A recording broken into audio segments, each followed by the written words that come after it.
Hello, sa video po na ito ay gagawa po ulit ako ng panibagong estante o glass cabinet, at ang gagamitin ko po, yung nakikita nyo po, gagamitin kong sahig ay ang cladding. Yan po ang gusto kong gamitin sahig kasi yan po ay hindi nasisira kahit mabasa, hindi kagaya ng Formica o KB board dati na ginagamit ko. Pag nabasa po yun ay natutuklap. So ito, kahit naka-expose ito sa ulan, dahil tag-ulan po ngayon, ay sigurado po kayong hindi masisira ang inyong sahig. So yan po ang gusto kong gamitin, at ang gagawin ko pong estante ngayon ay maliit lang din po, mas maliit po sa dati kong ginawa. Ang pagkakaiba nga lang po niya ay dalawang patungan ang gagawin ko po ngayon. So meron po siyang dalawang shelves. Ganun din naman po ang procedure, parehas din. Yun nga lang ang pagkakaiba niya ay meron po siyang dalawang patungan. So sana panoorin niyo po ang video na to para matutunan nyo po kung paano gawin. So salamat po. So ayan po, umpisahan ko na. Ang uunahin ko po ay ang salamin sa harapan. So ayan po yung salamin sa harapan. Tapos ang susunod ko po ay ang salamin sa tagiliran. So yan, konting ayos-ayos po. Kailangan po ilagay nyo po yan sa pinakadulo yung cladding. Yan, isusunod ko naman ang sa tagiliran. Yan, ayusin din po. Ilagay siya sa pinakadulo. Yan, konting ayos-ayos.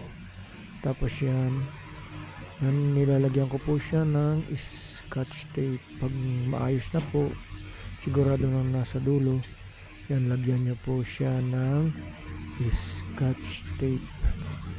Yan, para hindi matutumba. Kasi dati nilalagyan ko pa yun ng sandalan eh. So mas maganda po ito, hindi na kailangan ng sandalan. Scotch tape na lang. So next, yun naman pong sa kabilang side. Yan, pagka medyo alam nyong babagsak, pwede naman pong doblehin yung scotch tape. Ulit-ulitin nyo lang po para hindi bumagsak yung salamin. Yan, ang susunod naman ay sa kabilang side. So ayusin nyo rin po sa pinakadulo. Dali lang po niyang gumawa ng estante. Ganyan lang po. Itong ginagawa ko, wala na po itong paa. Ito po kasi ay pinapatong lang sa lamesa. Kung may maliit po kayong lamesa, yan, maganda yan, ipapatong nyo lang para kung tapos na po kayong magtinda, bubuhatin nyo lang, pwede nyo na pong ipasok sa loob. Yan, nilalagyan ko rin po ng scotch tape. Mahalaga po ang scotch tape talaga. Yan. Kaya lagi po ako may scotch tape.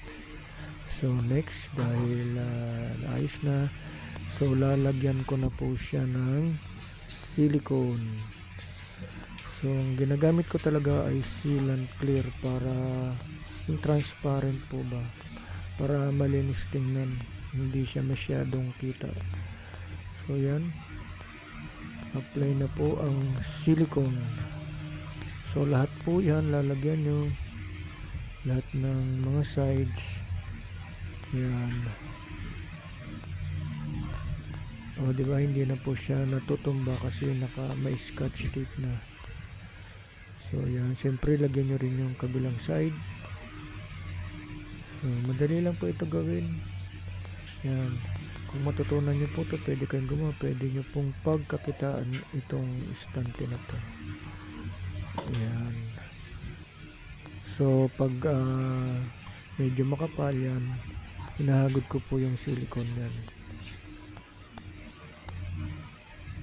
Pag medyo makapal ang silicone yan, hagurin nyo lang po para pumantay.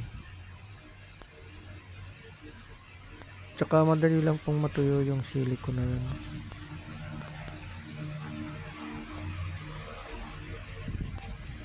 Nakita nyo po yung mga nilalako, yun, mas manipis pa po dyan. Ito nga palang ginamit ko ay 316 clear glass. Yan pong ginamit ko. Medyo makapal doon sa nilalako. 1/8 lang po kasi ang kapal nun, sobrang manipis po yun. Kaya magaan lang po yung buhatin. Yun naman ang kagandahan doon, magaan. Kaya lang kung sa patibayan, mas matibay naman po itong makapal. Kasi yung konting pukpok lang basag agad. Kaya ingatan na lang din. So yan, konting patuyo lang muna. So next po ay ilalagay ko na ang yung sa ibabaw po, yung salamin sa ibabaw. Yan, ipapatong ko na po siya. So ayusin din ulit. Kailangan pantay na pantay. Yan. So pantayin po natin. Tapos pagkatapos, pagpantay na ay lagyan din ng scotch tape para pag nagsilikon kayo ay hindi na siya gagalaw. So yan, buo na po yung istante. Mabubuo pa lang. So yan, napakadali lang, di po ba? Yan, lagyan ng silicone. So napakahalaga talaga ng silicone. Yan naman po talaga yung pangdikit sa mga salamin. Nakita nyo yung aquarium, ganyan lang ang ginagamit, pero hindi na siya natutumba, hindi siya bumubuka. Napakatibay po talaga nitong silicone na to. So yung ibang istante meron pong mga aluminum. So siguro sa susunod ituturo ko po rin po sa inyo kung paano ang paggawa nun. Sa ngayon dito lang po muna tayo mag-concentrate kasi ito ay mas mura. Kasi syempre mas mahal yun dahil may aluminum So dito po muna tayo sa mas mura. Yan. So hagurin para pumantay. So yan na po. Next, susunod po ay maglalagay na po ako ng shelves. So ayan. So okay. Next naman po ay tulad ng sinabi ko, ang gagawin kong patungan ay dalawa. So dalawang shelves. Ang ginawa ko po ay nagputo lang po ako ng mga aluminum na retaso kasi yan po ang gagamitin kong patungan. So para hindi na po ako nagsusukat, sinukat ko na po yan. Ilalagay ko lang po yan dyan sa loob, tapos ipapatong ko lang po yung salamin. So magiging 3 po ang butas niyan kasi may dalawang shelves So yan, lagay ko lang po sa gilid-gilid. Tapos yung isa naman, partner, yung isa din. So yan, pwede po kayong gumawa ng sarili nyong idea kung paano nyo gawin yung ganyan. Pwede naman po. Sa akin lang kasi naka-ready na po yan, tapos ipapatong ko lang. Eksaktong-eksakto lang po siya, pantay na pantay pati. So yan pong tinabi ko ay sa susunod na po yan na shelves, para sa susunod na shelves. So yan, ilalagay ko na po dyan yung, ayun, nandoon na, naka-ready na. So yan, ilalagay ko na po siya. Yan, syempre nabawasan ko na po yung salamin. So yan, diba? Eksakto lang po yan. Sakto lang po yan. Yan. So diba napakadali lang. Tapos nyan, isisilikon lang po yan para dumikit na. So wala po talaga tayong ibang gagawin kundi magsilikon ng magsilikon. So yan,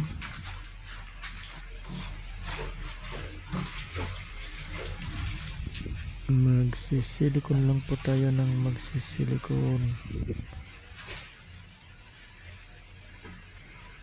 Yan, di na po yung gagalaw.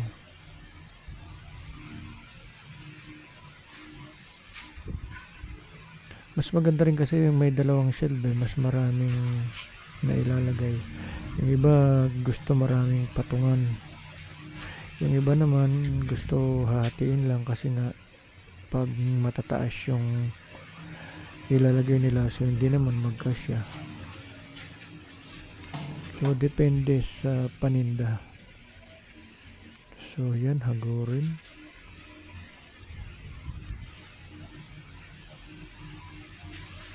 Tapos yan, pwede na pong ilagay yung susunod.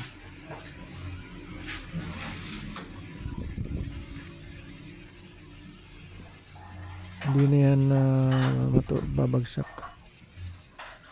So yan, ilalagay ko na po yung para sa susunod.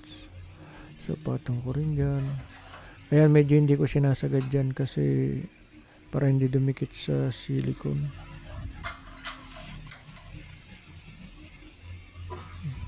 Medyo nakausog ng konti. Huwag nyo lang idikit na dikit kasi pag basa pa yung silicone, kakapit yan eh. So yan,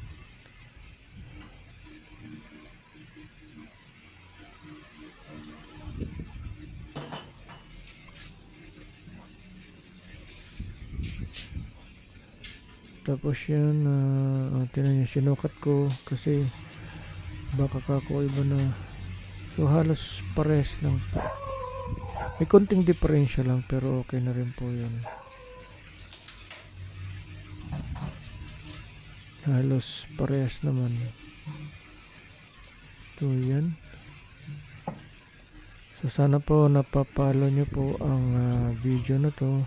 Ngayon kung meron po kayong mga katanungan na hindi ko po medyo nakaligtaan ko, pwede nyo naman pong itanong, magtanong lang po kayo. Yan, ganyan lang po yan, diba? So dalawa na po ang kanyang patungan. Yan, silicone lang din ulit.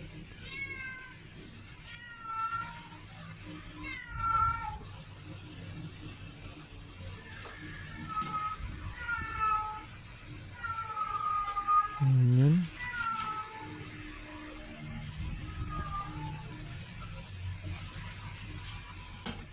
Siya nga pala, yung mga hindi pa nakaka-subscribe, sana po mag-subscribe po kayo at click nyo na rin po yung notification bell kasi pag click nyo po yun, pag may bago akong i-upload, manonotify po kayo. So kaya pakiclick nyo na rin po. So yan,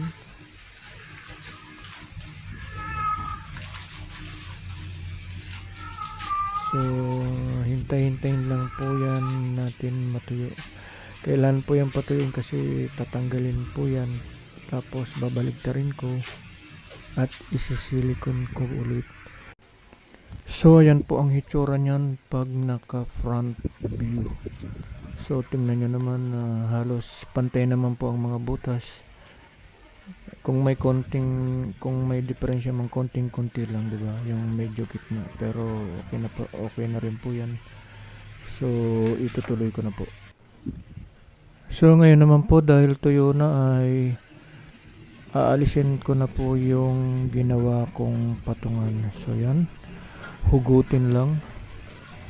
Yan, napakadali lang. Kailangan tuyong-tuyo na po yung nilagay nyong silicone bago nyo tanggalin, kasi pag hindi pa masyadong tuyo baka bumagsak yung inyong shelves. So yan, pag tuyong-tuyo na, hugutin nyo lang, napakadali lang.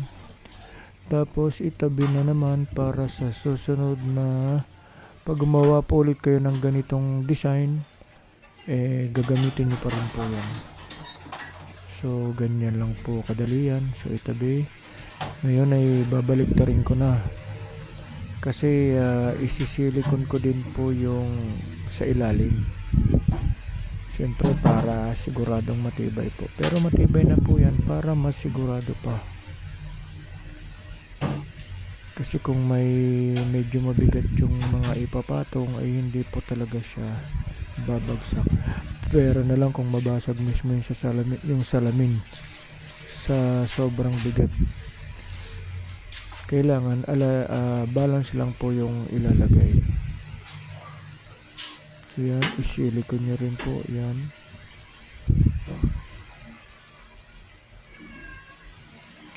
Ganyan lang po yung kadali. Yan, diba? Buo na po siya.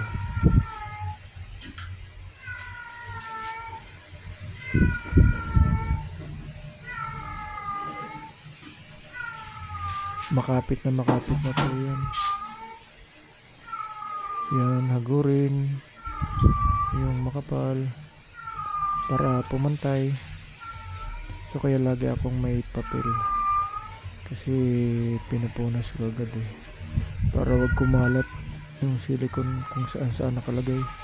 Kasi pag kumalat yan dyan, nadikitan yung ginagawa nyong istante, nagiging marumi. Naglilinis pa kayo matagal.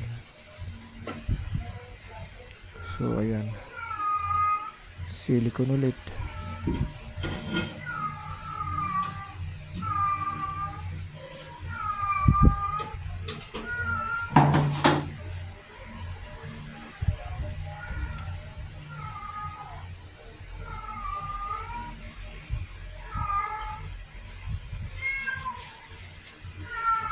Napakadali lang pong gawin.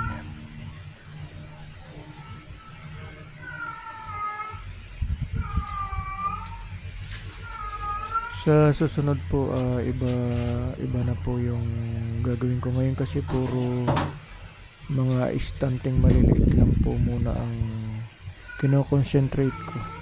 Kasi ito madaling pagkakitaan Pwede nyo na ito pong ibenta to Marami kasing nangangailangan ng mga ganito. Pwede yung sa mga street foods.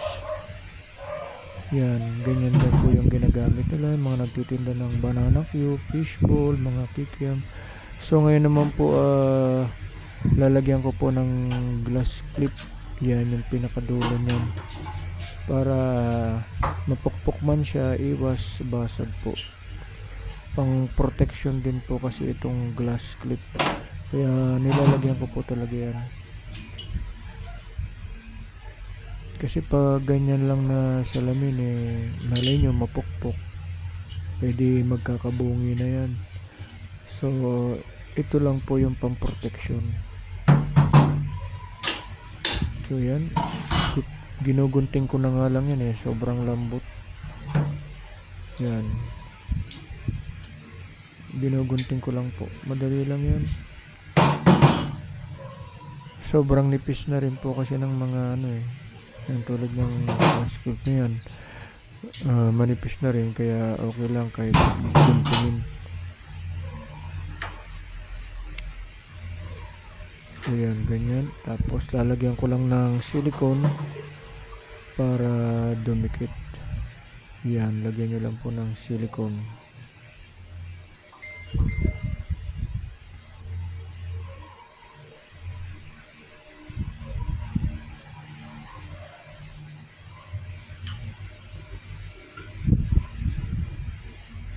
Yan.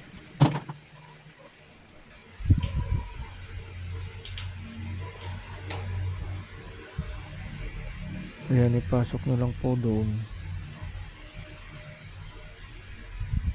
Yun, ganun lang. Hindi na po yan matatanggal.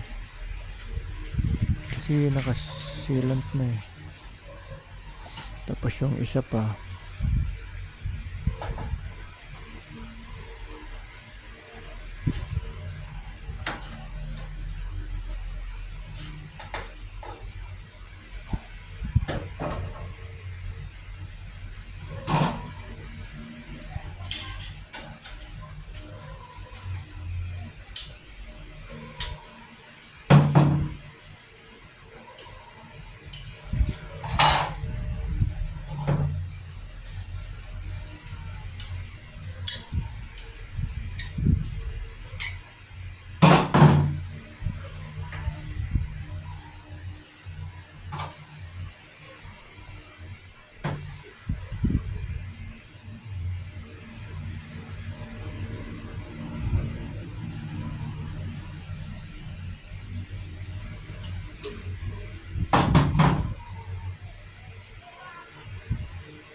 So, ayan na po.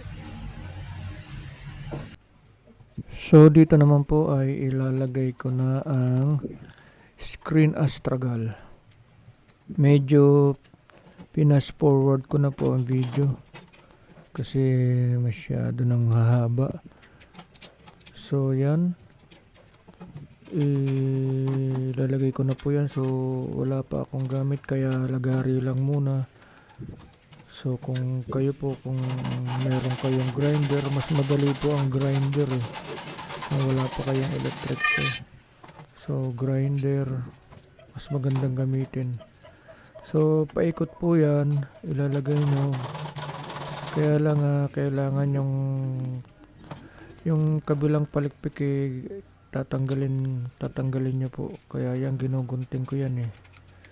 Yan o, ginugunting ko lang yung kabilang palikpik kasi hindi nyo naman masisilikon yan, kaya kailangan guntingin nyo yan para maging flat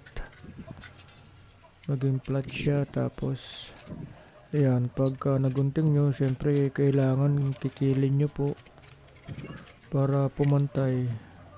Kaya kailangan talaga magtiyaga, ganun po eh. At pagkatapos po niyan ay kailangan yung ikantomesa yan. So ayan, nagunting ko na. Mamaya po niyan ay kikikiling ko na yan para pantay na siya. Tapos ayan, tapos isisilikon ko lang po yan dyan kasi hindi mo naman pwede ni-screw eh, dahil yung cladding manipis lang, tapos yung salamin hindi naman din pwedeng i-screw yan sa salamin. Kaya kailangan talaga yan, papantay nyo yan. Konting kiki lang naman yan. So panoorin nyo na lang po, pinas forward ko na po yan. So pagkatapos ng paikot, yan, pwede nyo na pong sukatan yung saraduhan yan. So tuloy-tuloy lang po. So watch nyo na lang po. Salamat.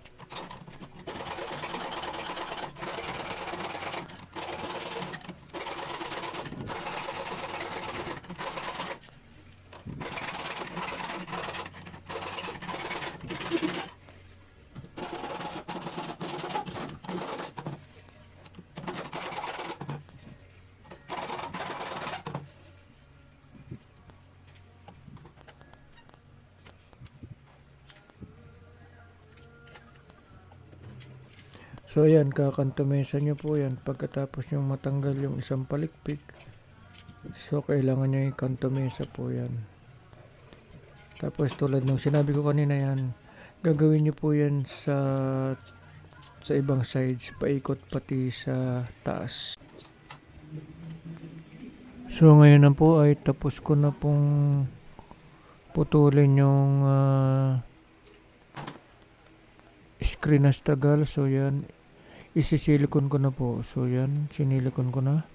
Paikot po yan. Yan, paikot.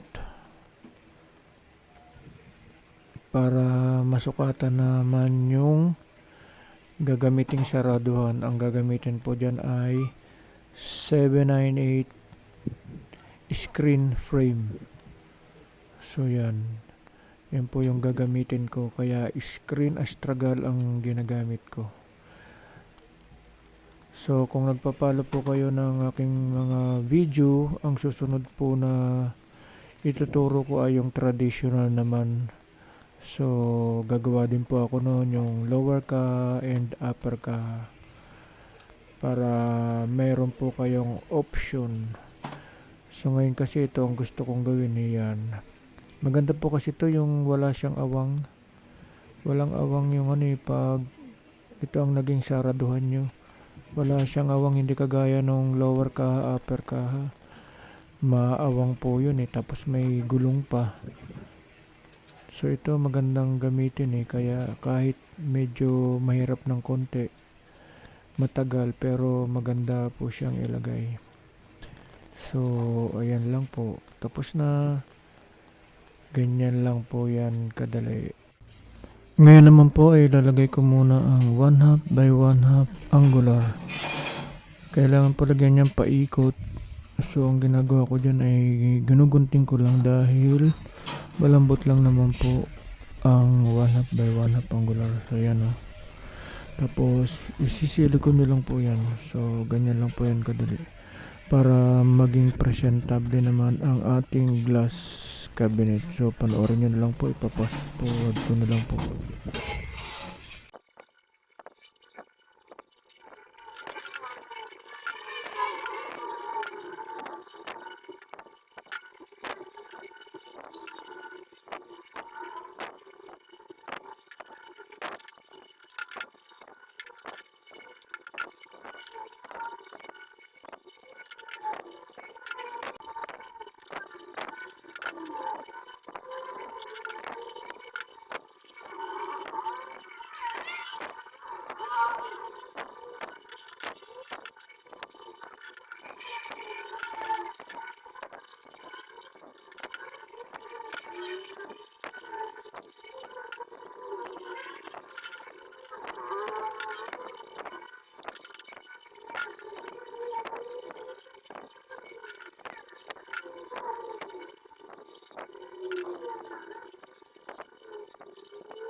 So ngayon naman po ay puputulin ko na po yung saraduhan niya. So tulad ng sinabi ko, Ang gagamitin ko po ay ang 798 screen frame.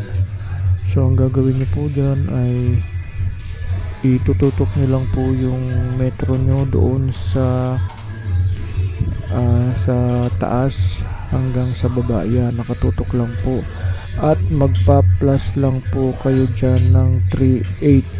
So kung halimbawa 15 po yan, 15 ang sukat plus 3/8. So magiging 15/3/8. Tapos yung width naman po, nagpa-plus lang po ako dyan ng 1. Ang tutok niyo po dyan sa labas-labas. Tapos nagpa-plus lang po ako ng 1 para meron po siyang overlap. So kung halimbawa 18 plus 1, 19. So i-divide nyo lang po sa dalawa. Yan po yung magiging width. So yan na po, pinapakita ko lang po sa inyo. Naputol ko na, tingnan nyo, meron siyang nakaangat na 3/8, sobrang 3/8. So ayan po, yan po yung plus 3/8. So naputol ko na po yung iba dyan. May naputol na rin po ako na width. Ayan, tulad ng nakikita nyo, naputol na rin po ako na width. Ayan. So pero magpuputol pa rin po ako para ipakita lang po sa inyo na nilalagari ko lang po ito kasi wala pa po akong gamit wala pa po akong electric, so pwede naman po ang lagaring bakal. Ang gagamitin nyo lang pong talim ay ang 120 teeth. Ibig sabihin po ninyong masinsin. Pwede po kasi yung sa aluminum kasi yung madalang pambakal po yun. So ang bilhin nyo yung masinsin na lagaring bakal para pwede po sa aluminum, maganda po siyang ilagari. So yan, kukumpletuhin ko na po yung saraduhan. Siyempre 4 po yung height nyan, 4 din po ang width. So yan, papakita ko lang po sa inyo na talagang pinagtagaan ko lang po ito sa paglagari. So panoorin nyo na lang po. Salamat.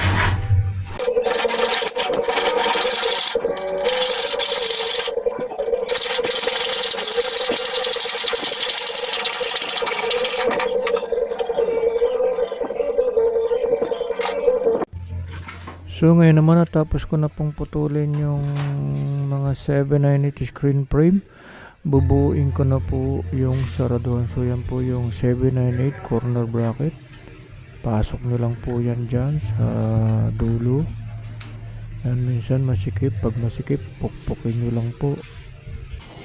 Kahit anong pwede naman pukpukin pag masikip yan. Kasi minsan may mumurahin yung mamahali na 798 corner bracket, maganda ipasok yun, pero pag mumurahin lang yun, medyo masikip. So kung unahin nyo yung height, pure height muna ang unahin nyo. Yan. So yan, pure height ang inuna ko, kaya pure height muna ang lalagyan ko. So 4 na piraso lang naman po yung height. Ayan, nakumpleto ko na yung sa dalawa. So yan yung width nya, dalawa rin. Yan, ipasok nyo lang din po. Napakadali lang po niyang gawin. Yan, kung medyo masikip, pero papasok naman yan.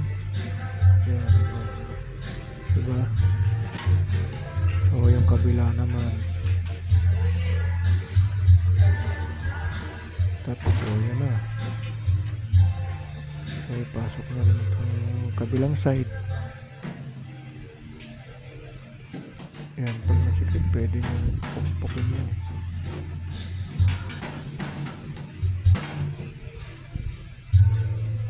Okay, so yan na po, buo na, diba? Salamin na lang ang kulang yan. Lapit na matapos ang maliit na estante. So yun naman kabila, ganun din.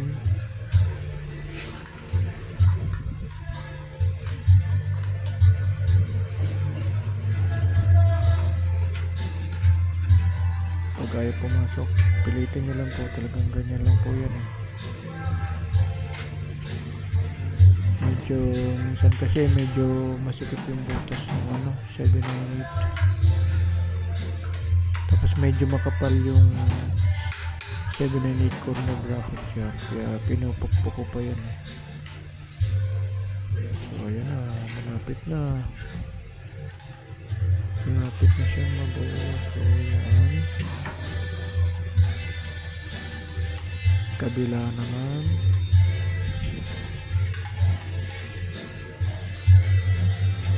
Ayaw, hindi pwede. Ayan, kailangan talaga siyang pumasok.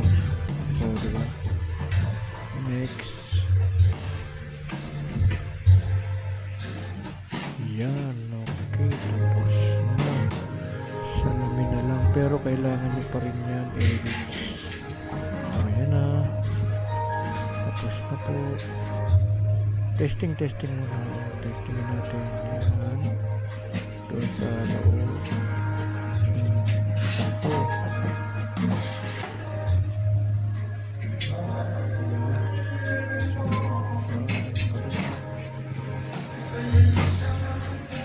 eksakto rin. So okay na po, yan na, lalagyan na po natin ang salamin. Ngayon naman ay i-rebitch ko na po yung saraduhan, syempre para matibay, i-rebitch nyo po yan. Pero ang gagawin ko po dyan, hindi ko po yan i-rebitch, i-screw ko po pala yan kasi na putol yung aking talim na 1/8. So medyo maliit itong talim ko, 764, kaya i-screw ang gagamitin ko. Madali lang sana yung rebitch kaya pagtatagaan ko talaga ito na wala na akong talim eh. So ganyan talaga, gagawa kayo ng ibang paraan. Pwede naman kasi yan i-screw, kaya yan, tingnan mo, i-screw ko yan. Kaya medyo matagal nga lang. So ayan, naghanap ako ng screw. So ayan, screw lang po yan. Pag natapos ko po yan ay ilalagay ko po muna yung 798 lower guide bago ko lagyan ng salamin. So ganyan lang po, ipapass forward ko na lang para matapos na po ang video na to. Sobrang haba na kasi po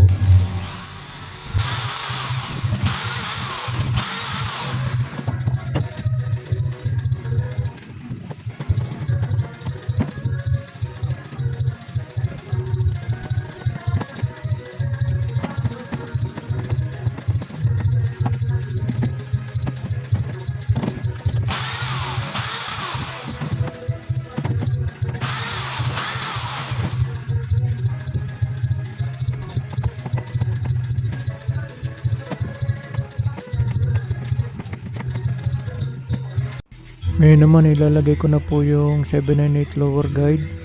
Yan po yung 798 lower guide, ayan o.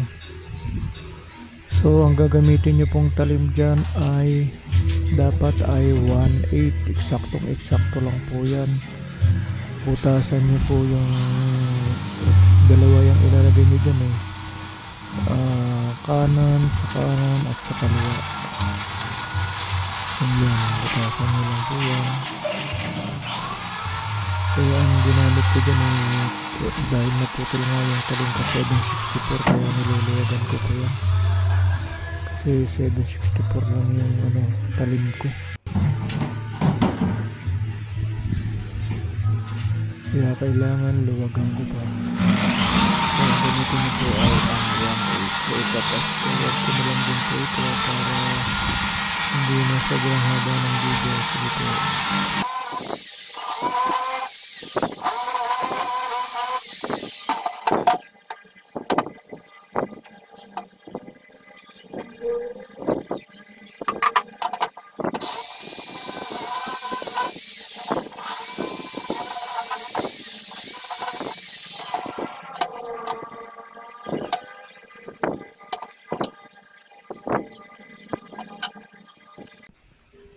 So ngayon naman ilalagay ko na po yung salamin. Natabas ko na po yan.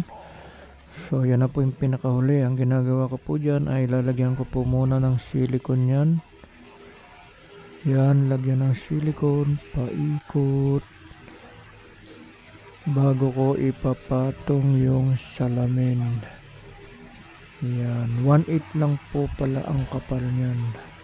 Kasi yan po yung kasya dyan, 1/8. So ipatong, eksakto na po yan, tinesting ko na po yan. Yan, okay. So nakapatong na, tapos isisilikon po ulit. So yan, silikon nyo po ulit. Pag natuyo yan, dikit na hindi nyo matatanggal. Yan, okay. Saglit lang, ano. Napakadali lang po gumawa niyan. Yan. Tapos itatabi muna, patuyuin. Yan, itabi muna. Yung isa naman. So ganyan din po ang gagawin, i-silicone muna sa loob. Pag nailagay na yung silicone, is-silicone naman ang labas. Pag nailagay na pala yung salamin. Yan, is-silicone naman ang labas. So yan na, tapos na po ang ating maliit na istante na may dalawang patungan. So dali lang po, 'di ba? Pwede nyo na yan pagkakitaan. So gumawa na po kayo para meron na po kayong pagkakitaan. So yan, silicone ulit ang labas. At hintayin nyo po munang matuyo. So yan pala, pag natuyo na ay ilalagay ko pa pala ang handle. So yun na lang po. Okay. Ito na po talaga yung pinakahuli.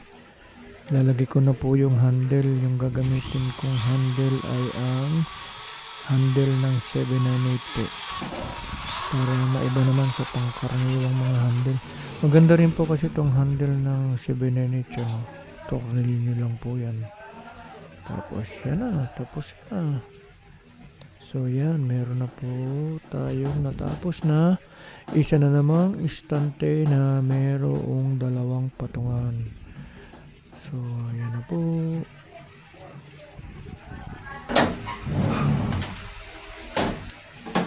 Ito na po yung finished product. Tapos na. So yan, ilalagay na po. Yan. Taas lang po doon. So ganyan lang po yan. Slide, testing. Yan, isa pa. Yan, angat. Tapos slide, testing. O yan. Tapos na. Tapos rin yung stamping maliit. So, diba?